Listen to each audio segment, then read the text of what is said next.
यो so good evening everyone. थोड़ा सा कुछ पोर्शन बाकी है अपने एसपी सब्जेक्ट का। Let's finish it of.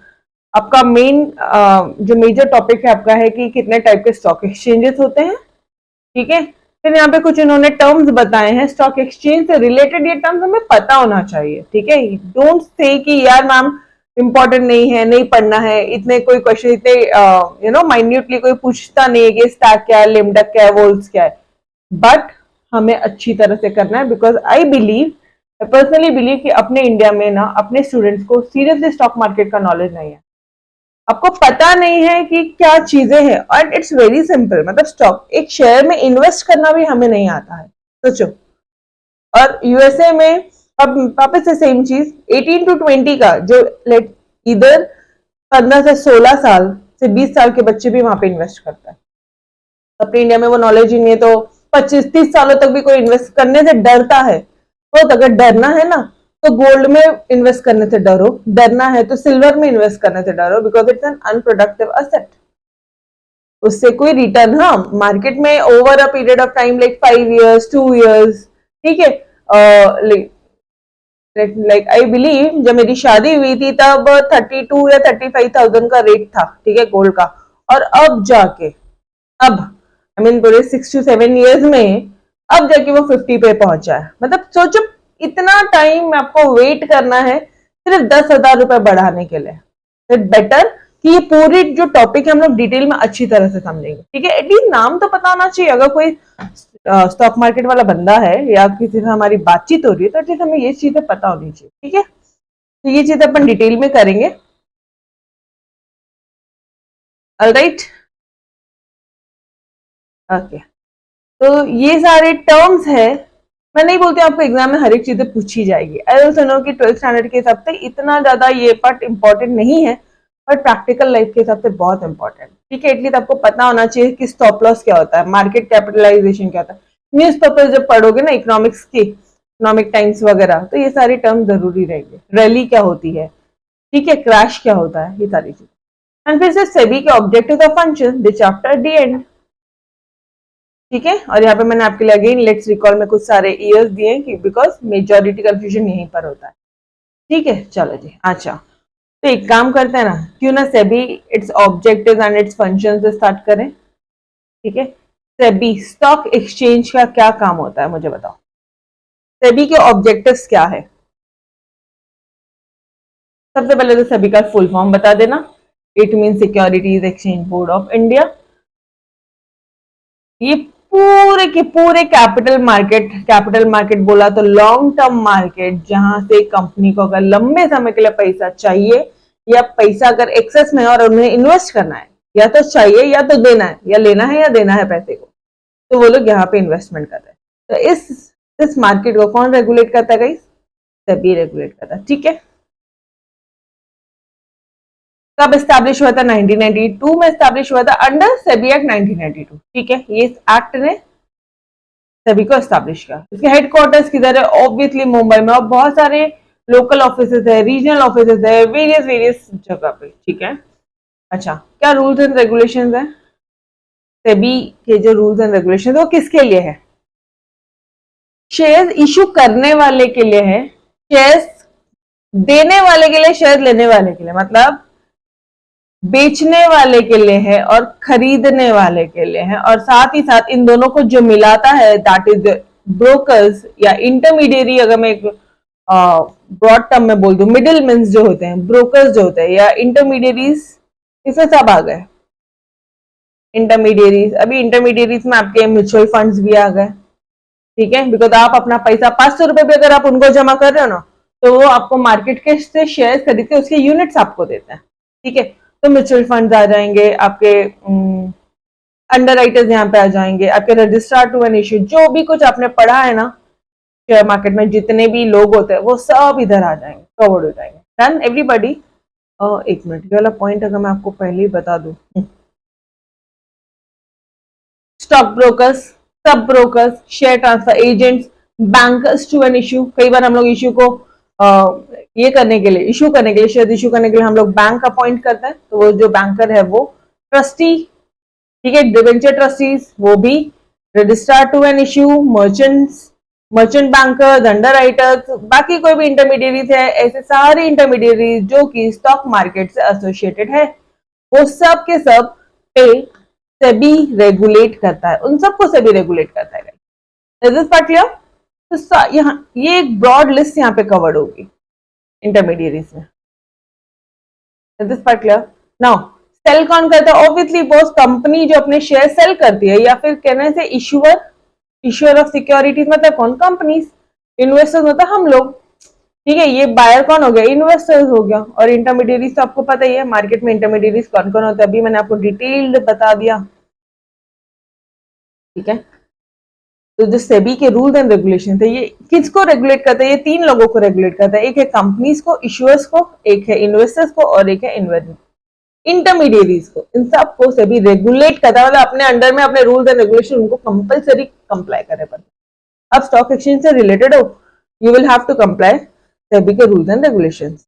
Done everybody?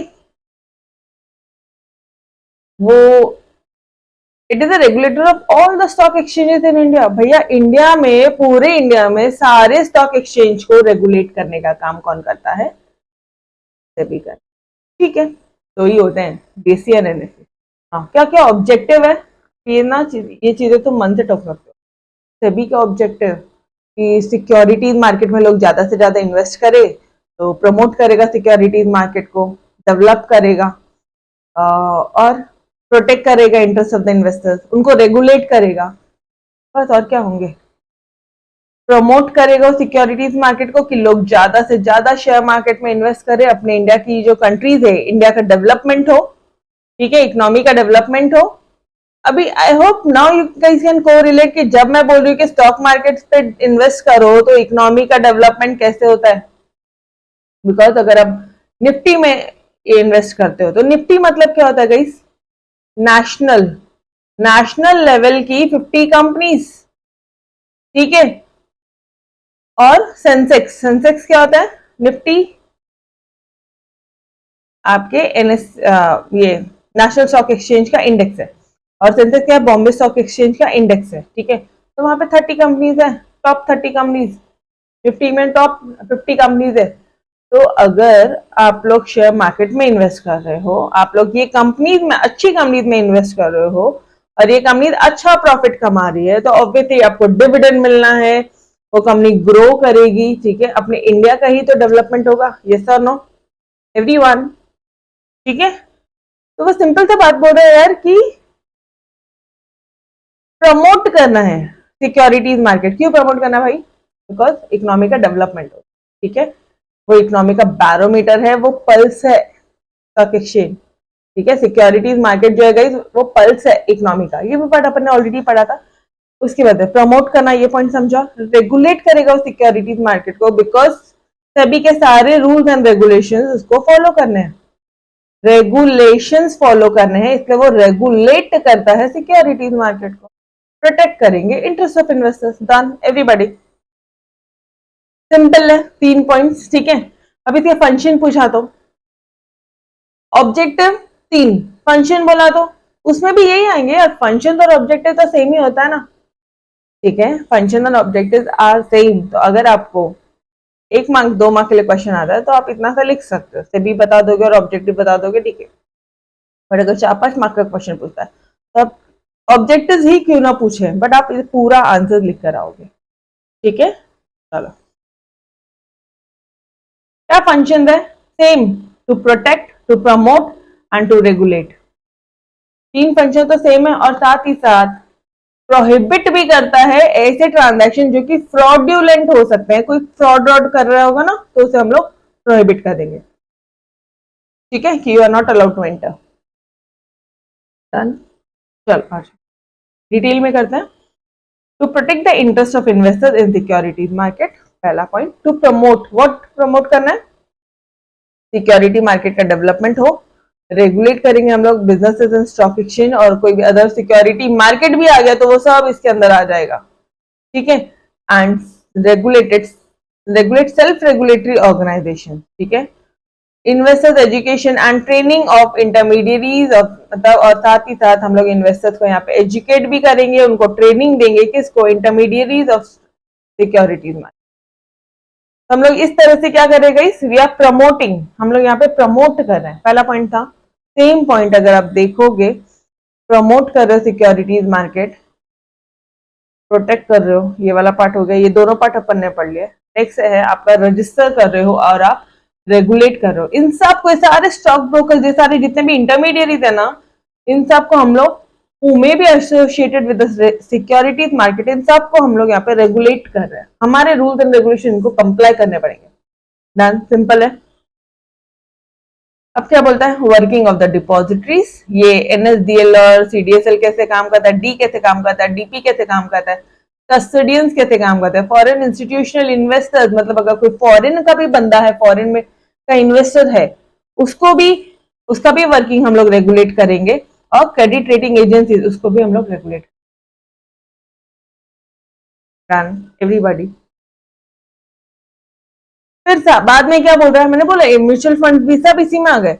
The working of venture capital funds, अब ये लोग क्या होता है गाइस, वेंचर कैपिटलिस्ट क्या कौन होते हैं पता है क्या, जिन ये लोग ऐसी जगह पे ये लोग शार्प माइंड्स को पैसा फंड करता है। मतलब जैसे आप शार्क टैंक मूवी देख, सॉरी वो जो सीरीज आती है वो देख रहे हो, शार्क टैंक का सीरियल, तो उसमें क्या होता है गाइस, जो जेन्युइन, मतलब जो क्या बोलोगे, एक आइडिया, वहां पे लोग आइडियाज अपने लेकर आते हैं कि हम लोग ये काम कर रहे हैं, ठीक है, आइडिया किया, उनका आइडिया है, थॉट प्रोसेस है, उन्होंने इम्प्लीमेंट करके भी बताया कि देखिए सर हम लोग अच्छा खासा प्रॉफिट कमा रहे हैं, बट हमें पैसों की जरूरत है। तो ये वेंचर कैपिटलिस्ट क्या करते हैं, ऐसे प्रोजेक्ट्स में, ऐसे ग्रोथ वाले प्रोजेक्ट्स में पैसा लगाता है, ठीक है। तो ये जो वेंचर कैपिटल से फंड आता है, ये कैसे यूज करना है, ये सब कौन रेगुलेट करता है, सेबी।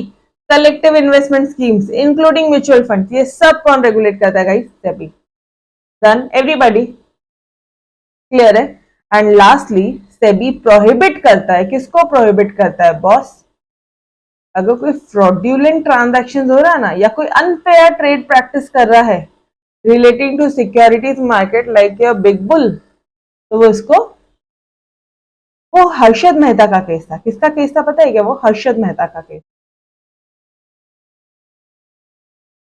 ठीक है, जिन्होंने इनसाइडर ट्रेडिंग वगैरह की थी ना, ये उनका केस था। चलो वो मूवी इन पे बनी थी। And insider trading in securities, insider trading मतलब जो कंपनी के अंदर के लोग हैं, उनको कंपनी के का नॉलेज है कि भाई अब शेयर के पैसे बढ़ने वाले, अब कंपनी नया प्रोजेक्ट में इन्वेस्ट करने वाली है, नया प्रोजेक्ट टेक ओवर करने वाली है, या कंपनी अपना एक्सपैंड कर रही है, बिजनेस बढ़ा रही है, अब तो कंपनी के भाव बढ़ने ही वाले हैं। तो ये लोग क्या करते हैं बताइए, ये लोग खूब सारा लॉट में शेयर्स खरीद लेते हैं पैसा कमाने के लिए आपके पास। और ये जो नॉलेज होता है, ये सिर्फ कुछ ही लोगों को इसका एक्सेस होता है। ये जो अंदर का जो नॉलेज है, इनसाइडर का जो नॉलेज है, ये जो कंपनी के इनसाइड में का जो भी व्हाट यू विल से, जो प्रीशियस जो नॉलेज आपको मिला है, ठीक है, या फिर आप बोल दो यस, सीक्रेट नॉलेज जो आपके पास आया है, जो बाकी पब्लिक के पास में वो नॉलेज का एक्सेस नहीं है, ये इन्फॉर्मेशन जो आपके पास में आई है, ये सीक्रेट इन्फॉर्मेशन आपके पास में लीक आउट हो गई है, और आपके पास में इसका नॉलेज है, और आप इससे एडवांटेज ले रहे हो, विच इज रॉन्ग। क्यों, बिकॉज ये इनसाइडर ट्रेडिंग कहलाएगी, क्योंकि आप कंपनी के अंदर के लोग हो और आप ट्रेड करो इनसाइडर ट्रेडिंग, ठीक है, बिकॉज जो इन्फॉर्मेशन का आपके पास में एक्सेस है, वो बाकी पूरी दुनिया के पास में, बाकी पब्लिक के पास में नहीं है, और आप सिर्फ और सिर्फ ये इनसाइडर ट्रेडिंग का, ये सीक्रेट इन्फॉर्मेशन का, ये इनसाइडर इन्फॉर्मेशन का आप एडवांटेज लेके प्रॉफिट खूब कमा रहे हो, विच इज रॉन्ग। तो ऐसे ट्रांजैक्शंस करने के लिए हमने सेबी क्या कर रही है गाइस, प्रोहिबिट कर रही है। कौन कौन से ट्रांजैक्शन प्रोहिबिट करती है, अगर आप फ्रॉड्यूलेंट, फ्रॉड करते हो, या कुछ आप अनफेयर ट्रेड प्रैक्टिसेस लेते हो, ठीक है, ट्रेडिंग तो कर रहे हो, परचेज सेल मतलब जो भी तुम्हारा रेगुलर ऑपरेशन है वो तो आप कर रहे हो बहुत, लेकिन आप अनफेयर ट्रेड प्रैक्टिसेस अपनाते हो, या फिर इनसाइडर ट्रेडिंग से अगर आप पैसा कमाते हो, तो you are strictly prohibited. Madam अगर फिर भी किया तो करोड़ों में फाइन है बॉस, 25 करोड़ ऐसा फाइन है, ठीक है, या 3 टाइम्स ऐसा, 3 टाइम्स ऑफ द प्रॉफिट ऐसा कुछ फाइन है, ठीक है। चलो आ जाओ। Is this part clear? तो बस फर्स्ट सिंपल से 3 फंक्शन है, जो 3 ऑब्जेक्टिव थे वही अपने 3 फंक्शन थे, और एक फंक्शन और एड ऑन हो गया यहाँ पे, प्रोहिबिट करना। किसको प्रोहिबिट करना? फ्रॉडुलेंट ट्रांजैक्शन या अनफेयर ट्रेड प्रैक्टिसेस और इनसाइडर ट्रेडिंग। कंपनी के अंदर का कुछ इंपॉर्टेंट सीक्रेट इन्फॉर्मेशन आपके पास आ गया और वो इन्फॉर्मेशन पब्लिक के पास उस इन्फॉर्मेशन का एक्सेस नहीं है, तो उस इन्फॉर्मेशन को बोलोगे इनसाइडर ट्रेडिंग। यो डन। सेबी और सेबी के फंक्शन समझे क्या सभी को?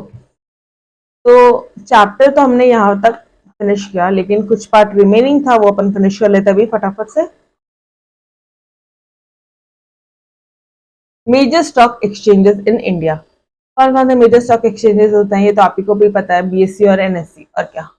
ठीक है, बीएससी कब सेटअप हुआ था? बहुत 1875 में सेटअप। इसको the native share and stock broker association भी बोला जाता है। ठीक है, ओके। अरे भाई सबसे पहले तो प्राइवेट ही था ना, इसलिए उसे ये बोला जाता है। ठीक है ना।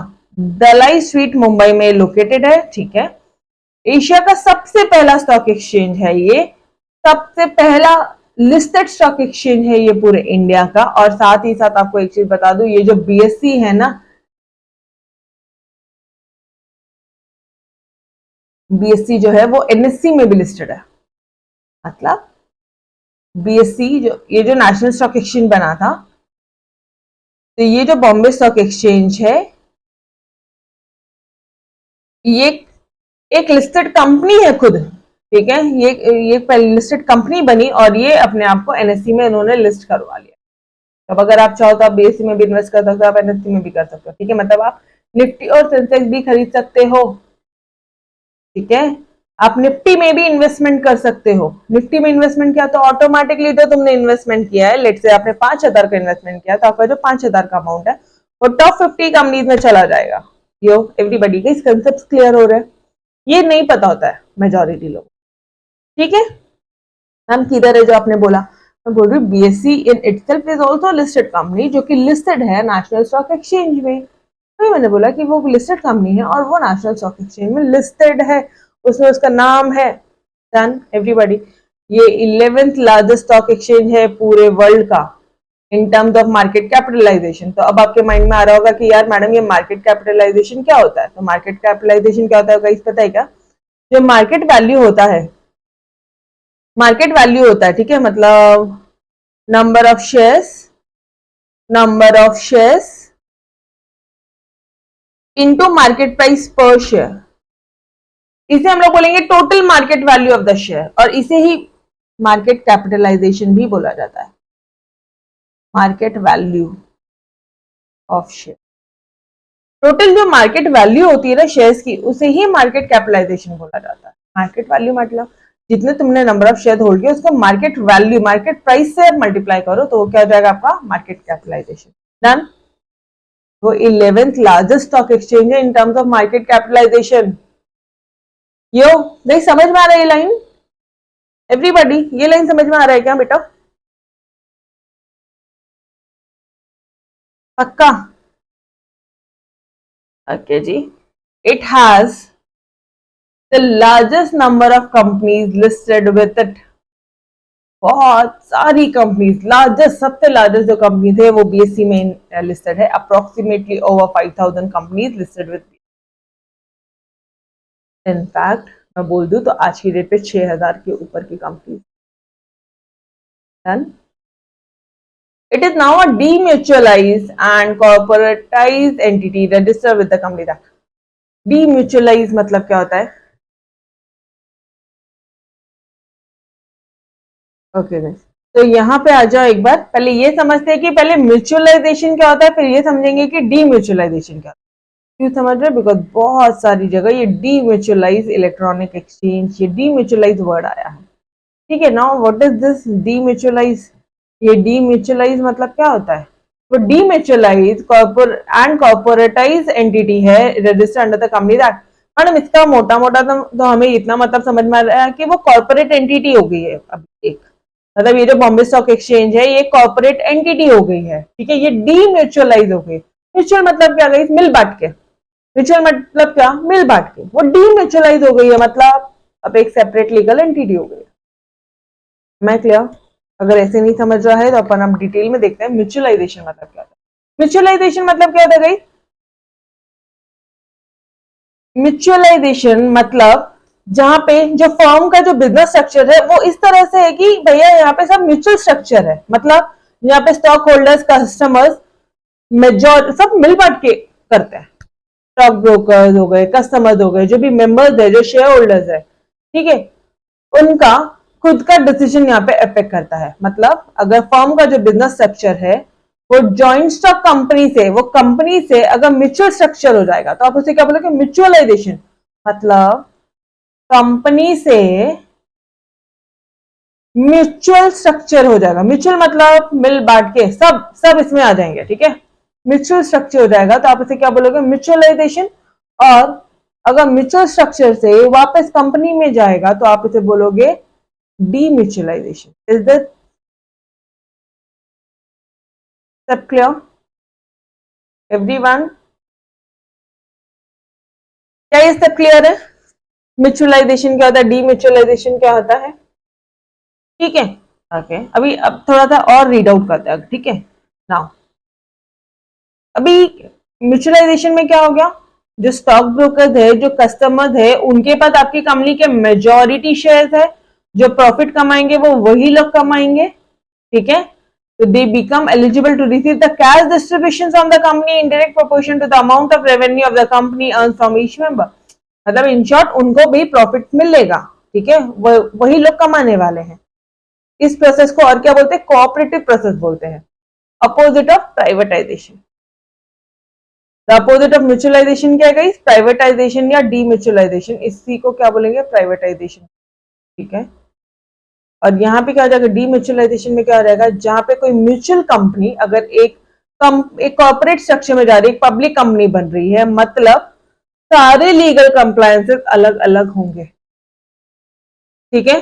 कंपनी अलग है, मेंबर्स अलग है, यो एवरीबॉडी। सिंपल सा प्रोसेस है। जो हम अभी तक हमने क्या किया? अभी तक हमने डीम्यूचुअलाइजेशन प्रोसेस ही देखा है। मतलब शेयर होल्डर्स अलग है, और जो कंपनी है they are the members, no doubt in that, but पूरा का पूरा वो लोग रेगुलेट नहीं करते हैं, बोर्ड ऑफ डायरेक्टर्स मैनेज करते हैं। तीनों चीज अलग है। कंपनी एक सेपरेट लीगल एंटिटी होती है। Done everybody? बस बहुत ज्यादा डिटेल में करने की जरूरत नहीं। तो भाई ये जो है बीएससी जो है वो डीम्यूचुअलाइज एक कॉर्पोरेट एंटिटी है which is registered under the company act 1956। Yo concept समझा? डीम्यूचुअलाइज बस separate legal entity in short, ठीक है।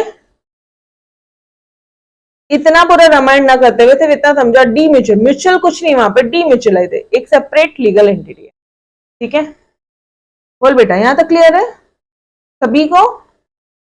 हाँ, बीएससी स्टार्टेड इलेक्ट्रॉनिक ट्रेडिंग, उसने 1995 में इलेक्ट्रॉनिक ट्रेडिंग चालू कर दी थी। ऑटोमेटिक का अपने आप screen based trading platform is called volt. Volt मतलब क्या हुआ? बीएससी में ऑनलाइन ट्रेडिंग होती है। बीएससी में क्या होता है गाइस? ऑनलाइन ट्रेडिंग होती है, इसे क्या बोला जाता है? वोल्ट बोला जाता है, which is nothing but your automatic screen based trading होती है। मतलब अगर आपने शेयर खरीदा तो आपके अकाउंट में क्रेडिट हो जाएगा, ऑटोमेटिकली वहां पर रिफ्लेक्ट दिखा जाएगा, सब से बेचा, आपके अकाउंट में पैसा आ जाएंगे। बेच दिए ना शेयर तो आपके अकाउंट में पैसा आ जाएंगे, ऑटोमेटिक है सारे। Done. BSc also has introduced centralized exchange based internet trading system। उन्होंने सारी चीजें सेंट्रलाइज कर दी है। जहां पे कहां पे होता है ये?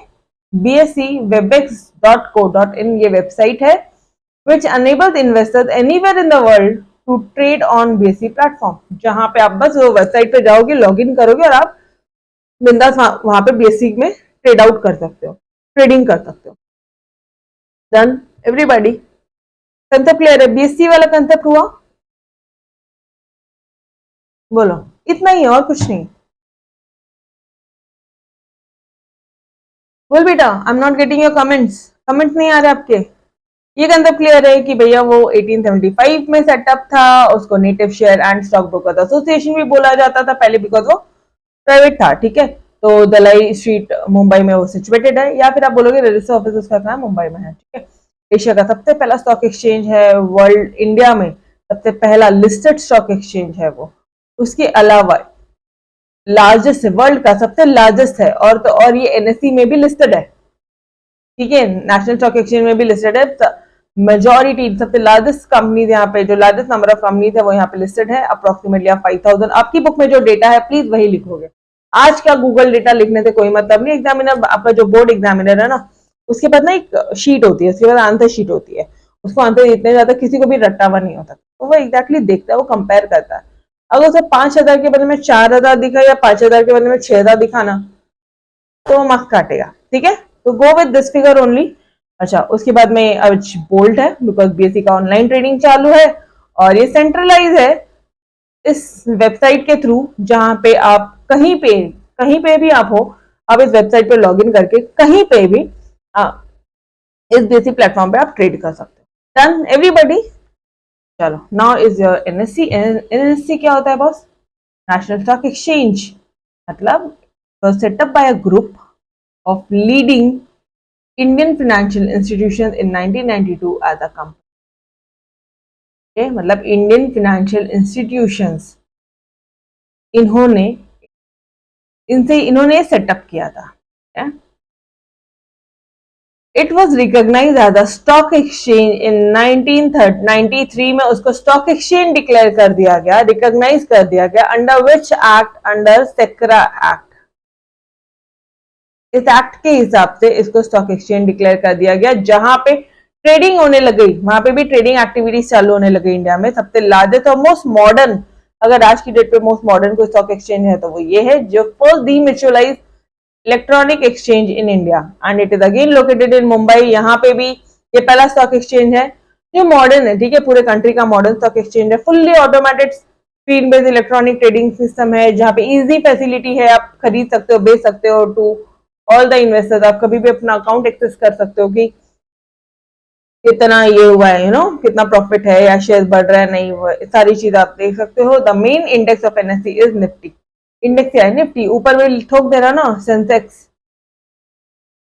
यहाँ पे निफ्टी। डन एवरीबॉडी, क्लियर है? Now let's move on to your important terms of stock exchange. Exactly बोलो ना, आपको ये जो बोरिंग वाला पार्ट है ना, इसी में मजा आएगी, पता है, एटलीस्ट यहाँ पे ना कुछ नया समझने के लिए मिलता है। ब्रोकर कौन होता है रे बाबा? ब्रोकर्स कौन कहलाते हैं? ब्रोकर्स जो स्टॉक एक्सचेंज का मेंबर है, जो स्टॉक एक्सचेंज का कौन है गाइस? मेंबर है, वो क्या कहलाता है? ब्रोकर कहलाता है, जिसको लाइसेंस दिया है स्टॉक एक्सचेंज ने खुद कि तुम खरीद सकते हो, बेच सकते हो, और तुमको क्या मिलेगा? कमीशन मिलेगा, ठीक है। तो किस किस के बीच में? इधर एक है तुम्हारा इन्वेस्टर और एक है आपका जॉबर। इन दोनों के बीच में वो एक एजेंट का काम करता है। मैडम यार ये अब ये जॉबर क्या आ गया, नया एक टर्म लेकर आ गया आप, जॉबर। जॉबर क्या होता है पता है क्या गाइस? वो एक प्रोफेशनल स्पेक्युलेटर है स्टॉक एक्सचेंज में। वो डायरेक्टली इन्वेस्टर से डील आउट नहीं कर सकता, ये खुद के नाम में शेयर खरीदता और बेचता है। जॉबर क्या होता है? जो खुद के नाम पे शेयर खरीदता और बेचता है, ठीक है। वो डायरेक्टली इन्वेस्टर से शेयर नहीं ले सकता, इनसे डील आउट नहीं करता। तो सबसे पहले एक मिनट, जॉबर पे बाद में देंगे, पहले एटलीस्ट अभी आपको इतना समझ में आया जॉबर क्या होता है, वो बाद में देखेंगे। नेक्स्ट पॉइंट जॉबर ही आपका। पहले बताओ, he is an agent of the investors and जॉबर। ये समझ में आया क्या? वो कमीशन पे जीता है, कमीशन और ब्रोकरेज पे जीता है, जैसे कि शेर खान, मोतीलाल ओसवाल, एंजल ब्रोकरिंग, ठीक है, Angel broking, Ventura, Anand Rathi. Done. These are the brokers जिसको स्टॉक एक्सचेंज खुद लाइसेंस देती है। बिग बुल ब्रोकर ही बनने जा रहा था वो, ठीक है, you are the broker. Yo everybody. Jobber क्या होता है? ये एक डीलर है। अब थोड़ा ध्यान देंगे, ये डीलर है स्टॉक एक्सचेंज। ये कौन है? वो मेंबर था, तो ये कौन है गाइस? ऑब्जेक्टिव के लिए बहुत जरूरी है, ठीक है। ये डीलर है स्टॉक एक्सचेंज में, जो ट्रेडिंग करता है अपने खुद के नाम पे, ठीक है। वो कब खरीदता है? वो खरीदने का काम करता है और बेचने का काम करता है at high price. He buy securities as an owner, और वो बेच देता है जब प्राइसेस बहुत ज्यादा हाई हो जाती है। खरीदेगा कम दाम में, बेचेगा ऑब्वियसली सब कोई सब हर एक जना यही काम करता है, ठीक है। आप भी वही करोगे, ब्रोकर भी वही करेगा, जॉबर भी वही करेगा।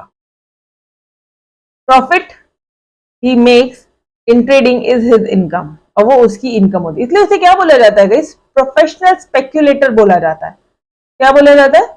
Professional speculator. वो डीलर होता है, he is not allowed to trade directly with the investor. Done, this two point clear. इसीलिए डायरेक्टली ट्रेड नहीं कर सकते, इसलिए इन दोनों के बीच में एजेंट है, इस दोनों के बीच में ब्रोकर्स आया है। ये एजेंट मतलब क्या है? एजेंट नहीं लिखना था मुझे यहाँ पे, ब्रोकर लिखना था, वो ज्यादा बेटर। डन, 2 पॉइंट्स क्लियर है। क्या होता है इसका जो एक्शन है कि और ज्यादा खरीदो खरीदो खरीदो, ठीक है, वो खरीदने का काम करता है, तो उसके कारण क्या होता है, हो जाता है प्राइसेस क्या हो जाती है, इंक्रीज हो जाती है, इंक्रीज द प्राइसेस। क्यों? बिकॉज वो लोग एक्सेसिव परचेज कर लेते हैं ना, ओवर द सेल्स। सेल्स उतना नहीं है, डिमांड बहुत ज्यादा बढ़ा दी उन्होंने पर्टिकुलर शेयर की। यो एवरीबॉडी द बिग बुल, यही काम था उनका, वो मूवी में इनका यही काम था, ठीक है। इससे क्या बोला जाता है? बिग बुल बोला जाता था। क्यों? क्योंकि उनका काम क्या था? प्राइसेस बढ़ाना। यो एवरीबॉडी देखो, ठीक है। बियरर क्या होता है गाइस? बियरर हम लोग वो ये एक्सपेक्ट करता है, ये जो स्पेक्यूलेटर है ये एक्सपेक्ट करता है कि भैया जो प्राइसेस है ना वो कम होने वाली है, तो वो बेचना शुरू कर देता है ताकि लॉस ना हो, मुझे फर्दर फ्यूचर में लॉसेस ना हो।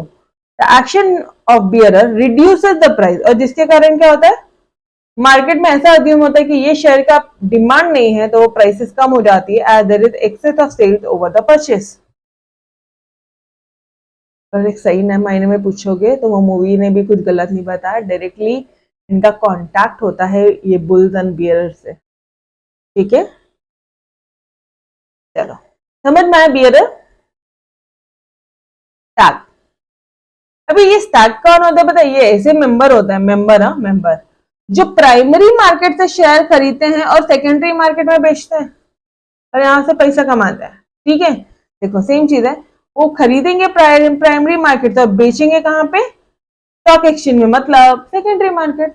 यो एवरीबॉडी नाउ लेम डक क्या होता है?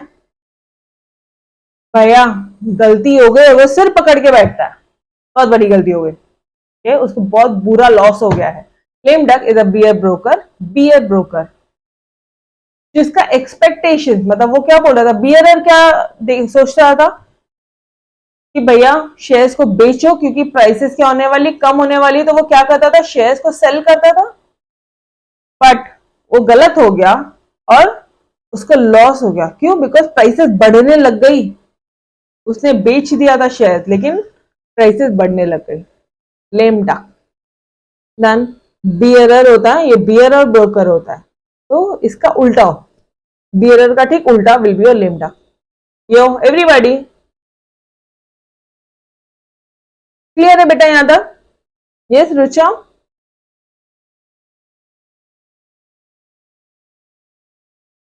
हेलो, क्लियर है पक्का? बस सुनो, ठीक है आप, और एटलीस्ट समझने की कोशिश करना, अगर एग्जाम में 2 मार्क के लिए क्वेश्चन यहां से आ सकता है ना। वोल्ट्स क्या होता है इतना डिटेल में नहीं पूछेंगे, बट पता होना चाहिए। वोल्ट्स क्या होता है भाई? बहुत ही स्मार्ट होते हैं लोग, बहुत ही स्मार्ट स्पेक्यूलेटर होता है, ये क्विकली ट्रेंड वगैरह देख के जज कर लेता है और क्विकली डिसीजन लेता है और क्विकली प्रॉफिट कमा लेता है। क्विकली ट्रेंड देखता है कि कैसा जाने वाला है ये शेयर, करेक्टली डिसाइड करता है और ट्रेड तुरंत के तुरंत खरीदना या बेचना कर लेता है, खरीदना भी और बेचना भी। डन। ओके, सेटलमेंट क्या होता है?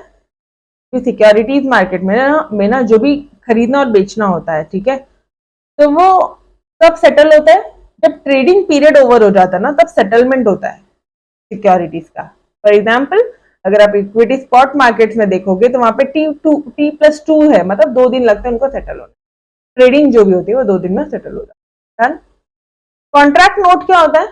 कॉन्ट्रैक्ट नोट, ये पार्ट आपके 12th स्टैंडर्ड के हिसाब से इंपॉर्टेंट है, ये कंसेप्ट, जहां पे ब्रोकर जिसको लाइसेंस दिया था स्टॉक एक्सचेंज में, वो अपने क्लाइंट को एक नोट देता है, तो स्पेसिफिक फॉर्म में देता है। अब वो ये बताता है कि मैंने ये ट्रांजैक्शंस किए हैं, जितने भी ट्रांजैक्शंस किए हैं इसमें सारी डिटेल्स है। Both the broker and the client will have a copy of each after the transaction within 24 hours. हर 24 घंटे में वो क्या देता है गाइस, कॉन्ट्रैक्ट नोट देता है। ठीक है एवरीबॉडी। ट्रेडिंग रिंग क्या होता है, बस ऐसे ही करना आपको, ये सेशन ऐसे ही करना है। ठीक है, और ज्यादा इसको ऐसे पकड़ के भी मत बैठो, बट स्किप भी मत करो, स्किप भी नहीं करना। ठीक है, now what is the trading ring भाई, यहाँ पे क्या होता है पता है क्या, जो भी ऑक्शन होता है, ठीक है, बोली लगती है। अगेन वो मूवी देखो यार, वहां पे आपको सब समझ में आएगा। वो लोग यहाँ पे बोली लगाते हैं, इतने प्राइस पे, इतने प्राइस पे, इतने, तो वहां पे जो ऑक्शन होते हैं, ठीक है, बोलियां लगती है, या बिडिंग जो होता है वो floor of the stock exchange के फ्लोर पे होता है, उसे ट्रेडिंग रिंग बोलते हैं। लेकिन आज की डेट पे ये सब इलेक्ट्रॉनिकली होता है। आज की डेट पे कोई ट्रेडिंग रूम नहीं है जहां पे बोली लगेगी। आज की डेट पे सारी चीजें इलेक्ट्रॉनिक मोड में होती है। Done everyone, clear with the concept. Insider trading, ये मैंने अभी भी आपको बताया। इनसाइडर ट्रेडिंग क्या होती है, इसको अच्छे से करते हैं कि भैया कोई पब्लिक लिमिटेड कंपनी है ना, तो वहां पे कोई इंडिविजुअल है, जिसको कोई भी इंडिविजुअल ना, कोई भी, उसको एक्सेस हो जाता है ऐसी इंफॉर्मेशन के बारे में that has not been made public. उसके बाद में ऐसी इंफॉर्मेशन आ जाती है जो अभी तक पब्लिक को पता नहीं है, और वो इंफॉर्मेशन का the trading based on the insider information. ये इनसाइडर अंदर की जो इंफॉर्मेशन है इज इलीगल, ये इलीगल कहलाती है। And it is seen unfair, ये अनफेयर है। क्यों? बिकॉज पब्लिक को नॉलेज नहीं हो रहा, तुम अकेले इन्फॉर्मेशन को लेकर पैसा कमाए जा रहे हो। As other investor do not have any access to the information, ये इलीगल है गई। अगर पकड़ेगा ना तो अच्छा खासा जुर्माना है। ठीक है, डे ट्रेडिंग क्या होती है, इसको इंट्राडे भी बोले, खरीदना बेचना, और जब वो क्लोज होगा ना, जब मार्केट क्लोज होगा उसके पहले खरीदना बेचना कर लोगे तुम। Intraday, buying and selling with in the same day, उसे क्या बोलोगे, इंट्राडे। ठीक है, इसे ही डे ट्रेडिंग भी बोलते हैं, इसे इंट्राडे भी बोलते हैं। एंड सेंसेक्स बीएससी का इंडेक्स है, ये आप बीएससी वाले टॉपिक में ही लिखोगे। ठीक है, बॉम्बे स्टॉक एक्सचेंज का जो अपन ने शॉर्ट नोट किया था ना, तो यहाँ पे सेंसेक्स को भी यहाँ पे ठोकोगे। ठीक है, ये ऑप्टिमिस्टिक है। इसके कारण क्या होता है, शेयर की जो मार्केट में जो भाव है वो बढ़ने लगते हैं। बियरर क्या होता है, उसको ऐसा लगता है कि भैया प्राइसेस कम होने वाली है, तो वो बेचना शुरू कर देता है। इसके कारण सच में मार्केट में जो अपने शेयर के भाव है वो कम होने लगता है। स्टैक क्या होता है, इसने खरीदा प्राइमरी मार्केट में, मतलब इसने आईपीओ में खरीदा और बेचा सेकेंड स्टॉक एक्सचेंज। ठीक है, खरीदा तो कंपनी से डायरेक्टली, आईपीओ में खरीदा और यहाँ पे बेचा। लेम डक, ये ऐसा बियरर है जिसका जो एस्टिमेशन है वो फॉल्स हो गया। मतलब बियरर को क्या लगता है कि प्राइसेस कम होने वाली, बेचो, और सच में प्राइसेस बढ़ गए। Lame duck. ठीक है, वोवल, वोव्स क्या होते हैं, वोल्स, भाई स्मार्ट स्पेकुलेटर है ये, क्योंकि ये इजीली ट्रेंड को देखता है और सही में ट्रेडिंग भी कर लेता है और क्विकली प्रॉफिट भी कमा लेता है इंस्टेंटली। सेटलमेंट 2 दिन में होता है। कॉन्ट्रैक्ट नोट क्या होता है, ब्रोकर ने अपने क्लाइंट को 24 आवर्स में वो कॉपी देता है कि जो भी सारी डिटेल्स वगैरह जो भी ट्रांजैक्शन किया है उसने, वो सब कॉन्ट्रैक्ट नोट में मेंशन करता है। ट्रेडिंग रिंग, आज की डेट पे सारी चीजें इलेक्ट्रॉनिक होती है, बट वो फ्लोर है स्टॉक एक्सचेंज में जहाँ पे बोलियां लगती है, जहाँ पे प्राइसेस डिसाइड होती है। ठीक है, हर एक कंपनी की। इनसाइडर ट्रेडिंग ये इलीगल है, क्योंकि आपके पास में एक ऐसी इंफॉर्मेशन का नॉलेज आ गया है जो कि पूरे पब्लिक को पता नहीं है। डे ट्रेडिंग, जब मार्केट क्लोज होने के पहले ही खरीदना और बेचना। सेंसेक्स, आपको पता है कि 30 लार्जेस्ट कंपनीज का यहाँ पे ट्रेडिंग होता है। यो डन एवरीबॉडी, डन। ओ ओ, अभी तो और बाकी है दोस्त। निफ्टी, निफ्टी भी आप एनएससी में बता सकते हो। ठीक है, निफ्टी क्या होता है गाइस, ये इंडेक्स है एनएससी का, which is made up of 50 listed companies. It includes all the 30 Sensex stocks. मतलब मैडम, मैंने वापस से बताया था अभी के अभी कि भैया जो तुम्हारा नेशनल स्टॉक एक्सचेंज है ना, उसमें बीएससी भी लिस्टेड है। मतलब बीएससी में 30 कंपनीज, तो एनएससी में 30 कंपनीज बीएससी वाली भी है। ठीक है, यो डन एवरीबॉडी। ये 1996 में क्रिएट हुआ था। It is derive from joining the word national 50, national 50। ठीक है, रैली क्या होती है, अगर सेंसेक्स या निफ्टी में प्राइसेस ना अपवर्ड डायरेक्शन सेंसेक्स और निफ्टी, ध्यान देंगे यहाँ पे प्राइसेस नहीं बोलोगे, यहाँ पे आप बोलोगे कि जो सेंसेक्स और निफ्टी है जो है वो ऊपर की तरफ जा रहा है, अपवर्ड डायरेक्शन अगर आपको ऐसे दिखता है ना, ठीक है, न्यूज चैनल में अगर ऐसा अपवर्ड एरो दिख रहा है 14 से 20 दिन के ट्रेडिंग सेशन में, तो आप उसे रैली बोलते हो। और बुल्स बहुत ही एक्टिव होते हैं इस पार्ट में, ऑब्वियसली बिकॉज उनको लगता है प्राइसेस बढ़ने वाली, तो खरीद रहे हैं, बुल तो अपना काम रेडी रख रहे हैं ना। क्रैश क्या होता है, जब डाउनवर्ड डायरेक्शन दिखता है, किसमें, सेंसेक्स और निफ्टी में, मतलब क्रैश हो रहा है मार्केट, और यहाँ पे कौन है, बियरर, वो बेचने का काम करता है, तो avoid the loss. Market capitalisation क्या होता है, number of shares into market price is known as the market capitalisation, वो वर्थ है कंपनी का, वो टोटल वैल्यू है कंपनी की। एंड स्टॉप लॉस क्या होता है, यहाँ पे वो जो बंदा है, जो इन्वेस्टर है, ठीक है, वो इंस्ट्रक्शन देता है कि भाई देख इतनी प्राइस आ गई ना, इतनी प्राइस हो गई तो बस खरीद लेना, या इतनी प्राइस होगी तो बेच लेना। लाइक फॉर एग्जाम्पल अभी 55 थी गोल्ड की प्राइस, 55 56 टच किया था, 50 हो गई ना तो भी चलेगा यार, खरीद लेना, ठीक है। या ये जो शेयर है इसके जो भाव है वो अगर इतने भी हो गए ना तो भी खरीद लेना यार, ठीक है। इन्वेस्टर ब्रोकर को बोलता है कि भैया खरीद लेना, when it reaches to certain price stop कर देना price, stop loss. It is an instruction given by the investor when he want to avoid the losses when price fall below the stop loss. और कम हो गई तो दिक्कत हो जाएगी ना, ठीक है। तो इस प्राइस पे आ गया ना भाई, इन्वेस्टर क्या बोल रहा है, बस इतना दाम होगा तो खरीद लेना, मैं इससे ज्यादा वेट नहीं करूंगा। Yo done everybody. तो guys here we had finish all the 18 point, सारे कंसेप्ट देखिए। निफ्टी क्या होता है, टॉप 50 लिस्टेड कंपनी से बना हुआ है, लेकिन इसमें बीएससी भी इंक्लूड है, बीएससी के जो 30 कंपनी थे वो भी यहाँ पे है, ठीक है, मतलब 30 सेंसेक्स स्टॉक्स भी है। ओके 1996 में क्रिएटेड है, it is derive by joining the word national 50। Rally क्या होती है, अपवर्ड डायरेक्शन दिखेगा कुछ दिनों के लिए। क्रैश क्या होता है, डाउनवर्ड डायरेक्शन। मार्केट कैपिटलाइजेशन क्या होता है, मार्केट वैल्यू होता है, नेट वर्थ वर्थ होता है कंपनी का, नेटवर्थ नहीं, वर्थ होता है कंपनी का, ठीक है। नेटवर्थ तो आपको पता है, कैसा ना, पूरा शेयर्स, रिजर्व्स, फ्री रिजर्व, सब सब सब आ गया उसमें, ठीक है। Okay, number of share into market price. और स्टॉप लॉस क्या होता है, इन्वेस्टर इंस्ट्रक्शन देता है ब्रोकर को कि इतनी प्राइस हो जाएगी तो खरीद लेना या बेच लेना, स्टॉप कर देना ट्रांजैक्शन। डन। एंड सेबी और इसके फंक्शन तो हमने कर लिए, और यहाँ पे आपकी मैम ने आपके लिए सारे ईयर्स को क्या कर दिया यहाँ पे, ताकि एग्जाम मोमेंट पे जस्ट फटाफट क्विकली रिविजन हो जाएगा। यो डन गाइस, पूरा एसपी फिनिश। यो चलो जी, आपका पूरा एसपी फिनिश हो गया। नाउ सिर्फ और सिर्फ रीड आउट करो, लेक्चर सुनना है, रीड आउट करना है, ठीक है। ऐसा नहीं है कि लेक्चर को बहुत ज्यादा खींच के समझा है, you can take this as the revision lectures also, बस समझो, ठीक है। और राइटिंग प्रैक्टिस करो, ध्यान रखना थ्योरी पेपर है, राइटिंग प्रैक्टिस कंपलसरी है। एक क्वेश्चन 3 बार, वापस से बताती हूँ, चाहिए ना आउट ऑफ, मिलता है। थ्योरी में भी 95 अपने बच्चे गए हैं लास्ट ईयर, 95 96 तक गए हैं, ठीक है, थ्योरी सब्जेक्ट में, और आउट ऑफ इजिली मिलता है। बट ठीक है, एक ही चीज चाहिए, एक क्वेश्चन 3 बार, एक क्वेश्चन ब्लाइंडली 3 बार फॉलो करो, और एक भरोसा रखो कि आउट ऑफ आवाज नहीं है, और आप अपने लेवल अंदर का कॉन्फिडेंस लेवल देखो, ठीक है। एक बार क्वेश्चन देखो, पढ़ो, पहले खुद पढ़ो, आंसर क्वेश्चन पढ़ो, और फिर उसके लर्न करो, और उसके बाद में राइटिंग प्रैक्टिस करो, और फिर देखो यार कहाँ गलती है, उस आंसर को वापस से लिखो, उस आंसर को वापस से लिखो, अल्टीमेट लेवल ऑफ प्रिपरेशन हो, ठीक है। आप, मैं बोल रही हूँ आपको नींद में भी आंसर याद आएंगे, ट्रस्ट मी, नींद में भी आंसर याद आएंगे, ठीक है। चलो भाई, तो bye bye everyone, take care, wish you all the best for your board exams, bye bye.